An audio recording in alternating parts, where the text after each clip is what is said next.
Good morning students. यहाँ पर हम लोग आज कुछ एलिमेंट्स के इलेक्ट्रॉनिक कॉन्फ़िगरेशन देखेंगे कि उनके इलेक्ट्रॉनिक कॉन्फ़िगरेशन कैसे दिया जाता है। वैसे तो बाउ के रूल के अकॉर्डिंग इलेक्ट्रॉनिक कॉन्फ़िगरेशन किया जाता है और जो एटॉमिक नंबर दिया जाता है किसी भी एलिमेंट के लिए उस एटॉमिक नंबर को हम लोग ऑर्बिटल में फिल करते हैं, है ना। इलेक्ट्रॉन का अलग अलग ऑर्बिटल में भरना और उसको एक क्रम से लिखना ही उनका इलेक्ट्रॉनिक कॉन्फ़िगरेशन कहलाता है। तो चलिए देखते हैं हम लोग कि लिथियम हमारे पास है जिसका एटॉमिक नंबर 3 है, इसका इलेक्ट्रॉनिक कॉन्फ़िगरेशन हम लोग कैसे करेंगे। तो 1s2 2s1 ये हो गया, है ना। और इसको ऑर्बिटल में कैसे फिल करेंगे, तो पहले क्या बनाएंगे 1s और ये हमारा हो गया 2s। 1s में 2 इलेक्ट्रॉन है और 2s में 1 इलेक्ट्रॉन है। तो इस तरीके से हम लोग इसके इलेक्ट्रॉन्स को ऑर्बिटल में फिल कर देते हैं। ठीक, अब बेरिलियम है, केवल 1 इलेक्ट्रॉन अधिक है तो इसी तरह से होगा, लेकिन यहाँ पर 2 हो जाएगा। तो 1s2 2s2 इलेक्ट्रॉन की फिलिंग कैसे होगी ऑर्बिटल्स में, देखिए सेम जैसे लिथियम के लिए थी उसी तरीके से होगी। यहाँ पर 2 इलेक्ट्रॉन और यहाँ पर भी 2 इलेक्ट्रॉन, इसको 1s लिख देंगे, इसको 2s लिख देंगे। अब बोरान का है 5, एटॉमिक नंबर 5 होता है, तो 1s2 2s2 2p1 ये इसका इलेक्ट्रॉनिक कॉन्फ़िगरेशन हो गया। क्योंकि हमें पता है कि यस में मैक्सिमम 2 इलेक्ट्रॉन आते हैं और जब यस में इलेक्ट्रॉन फिल हो गए हैं तो फिर आगे वाला ऑर्बिटल लेंगे और आगे वाले ऑर्बिटल में कितना इलेक्ट्रॉन हम लोग को डालना है, केवल 1। इसी तरीके से इसका आगे इलेक्ट्रॉन की फिलिंग हो जाएगी। अब कार्बन का 6 है तो 1s2 2s2 2p2 हो जाएगा, क्योंकि 6 एटॉमिक नंबर है, 2 2 4 2 6। इलेक्ट्रॉन की फिलिंग भी इसी तरह से ऑर्बिटल बनाएंगे और उसे फिल कर देंगे। ये देखिए यहाँ पर ये 1s बनेगा, फिर हमें 2s बनाना है और फिर 2p बनाना है। 2p में हम सभी लोग जानते हैं, जब हमने ऑर्बिट को पढ़ाया था तो 2p जो होता है वो 3 सबसेल रखता है, px py एंड pz। ये हो गया 1s 2s, 2 electron and 2p 1 है तो 1 इलेक्ट्रॉन। इसी तरीके से इसका भी होगा, यहाँ पर केवल 1 इलेक्ट्रॉन और आ जाएगा कार्बन के लिए। नाइट्रोजन है 7 है, 1s2 2s2 2p3 3 2 5 6 7 हो गया। नियॉन है, नियॉन का 10 होता है, 1s2 2s2 2p4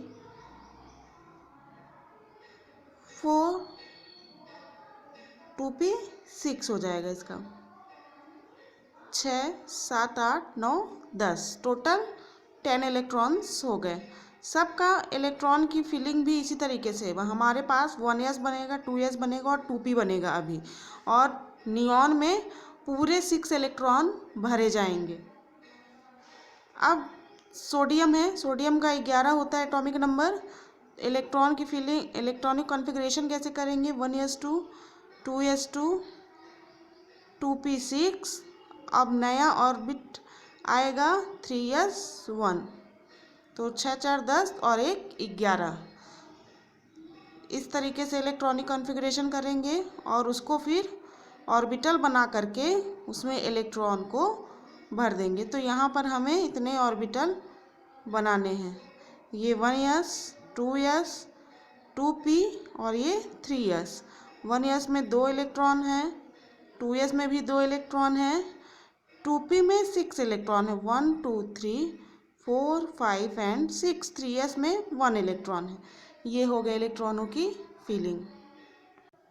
अब यहाँ पर हम लोग ट्रांजिशन एलिमेंट्स के इलेक्ट्रॉनिक कॉन्फ़िगरेशन को भी देख लेते हैं, क्योंकि जो पीरियोडिक टेबल होता है उसमें 4 ब्लॉक्स के एलिमेंट होते हैं, S block, P block, D block and F block.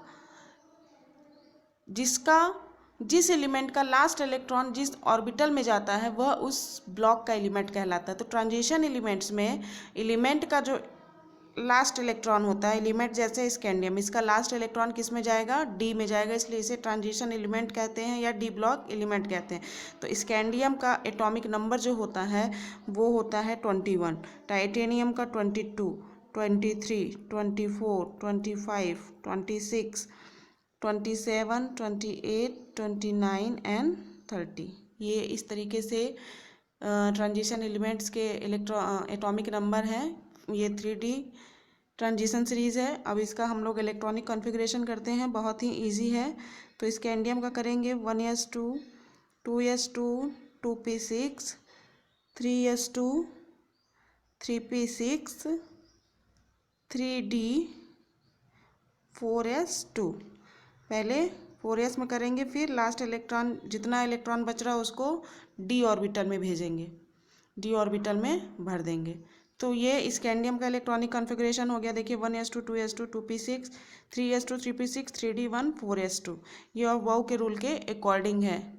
इसको 4s पहले भी कर सकते हैं, 3d1 बाद में भी कर सकते हैं, लेकिन इलेक्ट्रॉन पहले हमें 4s में भर देना है और जब जो इलेक्ट्रॉन बच रहा है उसको फिर हम d में भेजेंगे।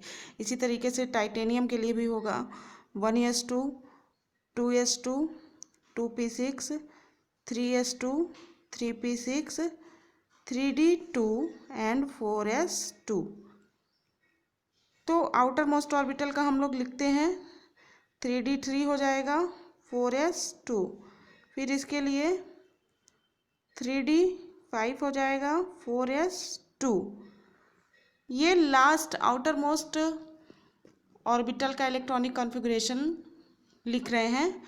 बाकी इसके पहले एज इट इज़ इसी तरीके से होगा 3p6 तक। जैसे mn का अगर करते हैं 1s2, 2s2, 2p6, 3s2, 3p6, 3d5, 4s2। ये मैग्नीज के लिए हो गया। आयरन के लिए भी 3d6 हो जाएगा और 4s2 हो जाएगा। बहुत ही ईजी है। कोबाल्ट का लास्ट का लिखेंगे तो 3d7, 4s2। पहले का इलेक्ट्रॉनिक कॉन्फ़िगरेशन जैसे 3p6 तक एज इट इज़ ही रहेगा जैसे बाकी एलिमेंट्स के लिए है। यहाँ पर 3d8, 4s2, कॉपर का 3d10, 4s1 और इसका 3d10, 4s2। तो ये बात हो गई इलेक्ट्रॉनिक कॉन्फ़िगरेशन की। ये सब मैंने लास्ट आउटर मोस्ट ऑर्बिटल के इलेक्ट्रॉनिक कॉन्फ़िगरेशन को लिखा है, ये एलिमेंट के लिए कोबाल्ट, निकल, कॉपर और जिंक का। इसके पहले जो 3D के पहले का जो इलेक्ट्रॉनिक कॉन्फ़िगरेशन होगा वो सेम इस तरीके से ही होगा, 3p6 तक एज इट इज़ रहेगा। केवल 3D में इलेक्ट्रॉन जो है वो चेंज होते जाएंगे। तो ये बहुत ही इजी है इलेक्ट्रॉनिक कॉन्फ़िगरेशन। अब इसको ऑर्बिटल बना करके उसी तरीके से फिल कर देना है। केवल हमें डी में हमें 5 सेट बनाने हैं, d x d y d x y d y z d z x d x y square and d z square. अब हम लोग कुछ एक्सेप्शनल कॉन्फ़िगरेशन देखते हैं। कुछ एलिमेंट ऐसे होते हैं जिनका कॉन्फ़िगरेशन बाउ के रूल के अकॉर्डिंग होता है, लेकिन स्टेबिलिटी के कारण वो कुछ इलेक्ट्रॉन्स एक ऑर्बिटल से दूसरे ऑर्बिटल में भेज देते हैं। जैसे कि हम बात करते हैं क्रोमियम की। क्रोमियम का एटॉमिक नंबर होता है 24। तो इसका इलेक्ट्रॉनिक कॉन्फ़िगरेशन यदि हम लोग करें तो 1s2, 2s2, 2p6, 3s2, 3p6, 3d4, 4s2 ऐसे जनरली करेंगे। लेकिन यहाँ पर 3d जो है वो हाफ फील्ड ऑर्बिटल यदि बनाएगा तो वो ज़्यादा स्टेबल होगा, इसलिए वह 4s से एक इलेक्ट्रॉन d में ट्रांसफ़र कर देता है। तो इलेक्ट्रॉनिक कॉन्फ़िगरेशन इसका कैसे हो जाएगा, 1s2, 2s2, 2p6, 3s2, 3p6, 3d5, 4s1। ये इसका एक्चुअल इलेक्ट्रॉनिक कॉन्फ़िगरेशन होता है। फिर कॉपर भी इसी तरीके से है। कॉपर का 29 होता है 1s2 2s2 2p6 3s2 3p6 3d9 4s2। ये इलेक्ट्रॉनिक कॉन्फ़िगरेशन जनरली लिखेंगे, लेकिन ये सही नहीं है। इसका जो एक्चुअल इलेक्ट्रॉनिक कॉन्फ़िगरेशन है वो क्या है? 1s2 2s2 2p6 3s2 3p6 3d10 4s1। ये इसका एक्चुअल इलेक्ट्रॉनिक कॉन्फ़िगरेशन है, क्योंकि यहाँ भी d ऑर्बिटल फुलफिल्ड हो रहा है, जो कि काफ़ी स्टेबल है। अब मोलिब्डेनम की भी बात देख लेते हैं, मोलिब्डेनम को भी देख लेते हैं, जिसका एटॉमिक नंबर होता है 42। ये 4d सीरीज़ का एलिमेंट है। इसका इलेक्ट्रॉनिक कॉन्फ़िगरेशन करते हैं 1s2 2s2 2p6 3s2 3p6 3d10 4s2 4p6 4d 5s2 4d4। ये इलेक्ट्रॉनिक कॉन्फ़िगरेशन जनरली लिखा जाता है, लेकिन ये एक्चुअल नहीं है। इसका electronic configuration 1s2 2s2 p6 3s2 3p6 3d10 4s2 4p6 4d5 5s1। ये हो जाएगा।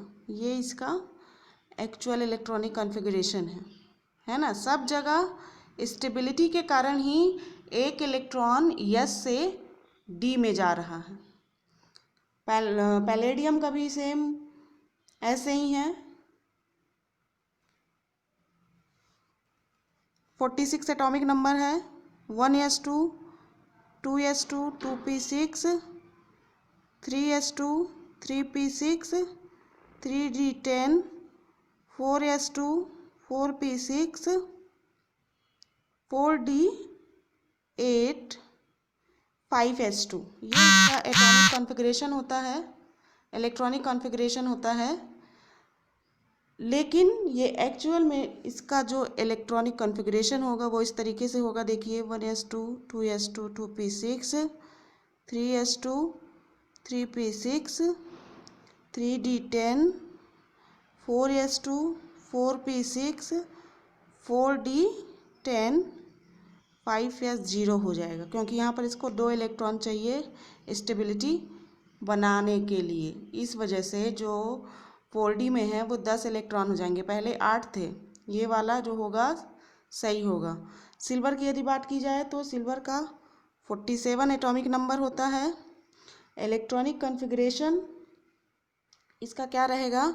1s2 2s2 2p6 3s2 3p6 3d10 4s2 4p6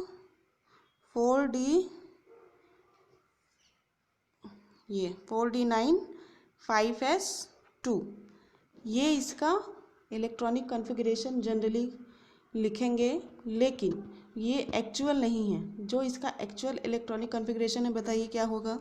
उसमें एक इलेक्ट्रॉन जो होगा वो 4d में आ जाएगा। तो जो वास्तविक होगा वो ये है 1s2 2s2 2p6 3s2 3p6 3d10 4s2 4p6 4d10 5s1। ये इसका एक्चुअल इलेक्ट्रॉनिक कॉन्फ़िगरेशन। ठीक, तो आप लोगों को ये समझ में आ गया होगा कि कैसे स्टेबिलिटी को बनाए रखने के लिए इलेक्ट्रॉन एस से डी में जा रहा है। इसी तरह वो उसका एक्चुअल इलेक्ट्रॉनिक कॉन्फ़िगरेशन कहलाता है। जो ये सेकंड इलेक्ट्रॉनिक कॉन्फ़िगरेशन है, ये एक्चुअल इलेक्ट्रॉनिक कॉन्फ़िगरेशन है और यही सही होता है। ये एक्सेप्शंस हैं। पीरियोडिक टेबल में ये सारे एलिमेंट्स जो हैं वो इलेक्ट्रॉनिक कॉन्फ़िगरेशन के लिए एक्सेप्शंस को शो करते हैं, तो हमें इनको बिल्कुल ध्यान में रखना है, क्योंकि इलेक्ट्रॉनिक कॉन्फ़िगरेशन इनका थोड़ा अलग है स्टेबिलिटी को लेकर के। तो आप उम्मीद है कि आप लोगों से ये बन जाएगा। बहुत ही ईजी है, और ऑर्बिटल बना करके उसी तरह से इलेक्ट्रॉन फिल कर दिए जाते हैं। यदि इलेक्ट्रॉनिक कॉन्फ़िगरेशन हमसे करते आ गया तो इलेक्ट्रॉन को भरना बहुत ही आसान होता है। तो नए लेक्चर में नए वीडियो के साथ नए टॉपिक के साथ मिलेंगे। तब तक के लिए धन्यवाद।